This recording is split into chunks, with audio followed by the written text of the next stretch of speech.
Hi folks, David Waring here again with InformedTrades.com and today's lesson of the day. In our last lesson we finished up our series on what traders look for when trying to determine the long-term direction of the US dollar. In today's lesson we're going to continue our free Forex trading course with a look at where traders go for information on economic releases that move the US dollar. So let's get started. As you can probably imagine, we could spend many lessons and multiple hours going over each of the economic indicators that affect the price of the US dollar. It is for this reason that before getting into any of the actual indicators, I wanted to give everyone an overview of the broad things that move the market. As we've discussed in previous lessons, the two broad categories that pretty much everything that moves the Forex market fit into are trade flows and capital flows, as covered in Module 3 of this course. Once you have an understanding of this, all that is necessary to understand how economic numbers move the dollar is to understand which numbers are important to the market at the time, whether those numbers fit into the trade flows or capital flows category, and how they should affect the dollar as a result. As we learned in Module 8 of our Basics of Trading course, how the market reacts to economic releases is generally determined by two factors. Number one is how important the market considers a particular release to be. Number two is how close to market estimates the number comes in at. Remember that markets anticipate news, so generally, if an economic release comes out as expected, there is very little, if any, market reaction to that release. How important the market considers a particular economic release to be is something that changes over time depending on what is happening from a US dollar fundamentals standpoint.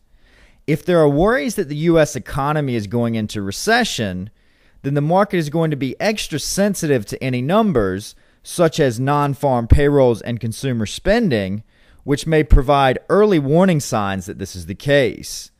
Conversely, if the economy is heating up and the markets are worried that inflation may become a problem, then the most market-moving numbers may be price data releases, such as the CPI and the PPI. For your reference, according to dailyfx.com, the most market-moving indicators for 2007 in order of importance were non-farm payrolls, followed by FOMC releases, followed by retail sales, followed by ISM manufacturing, followed by inflation, followed by the producer price index, followed by the trade balance, followed by existing home sales, and finally, foreign purchases of U.S. treasuries, or otherwise known as TIC data.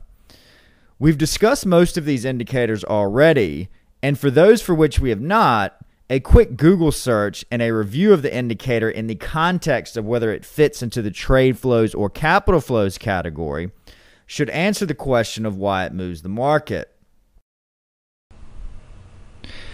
Although I'm probably a little biased since I used to work with the people who run the site, I'm a very big fan of dailyfx.com as the place where I go to find out what economic data is due for release and for commentary on the number after the release. They have a great global calendar, which you can find at the top of the site, as well as tons of both technical and fundamental commentary on everything that affects the US dollar and the Forex market in general. For this lesson specifically, if you click the calendar button at the top of the site, you'll see they have all the economic data releases from the major countries of the world with the time of the release, the previous number, the forecasted number, and the actual number, which is updated after the release. You will also notice here that they have links for the more important numbers, giving a definition of the number, its relative importance to the market, web addresses where you can find out more information, as well as the latest commentary on the number. If you click back to the home page, you'll see lots of FX-related reports which the Daily FX staff puts out throughout the day. Two of my favorite reports are the Daily Fundamental Report by Kathy Lean and the U.S. Open Market Points by Boris Schlossberg, which you can find in the middle of the page. As we discussed in Module 8 of our Basics of Trading course, the best way to get a feel for how economic numbers affect the market and which numbers are in focus is to start following the market on a daily basis and seeing how it reacts to various news events.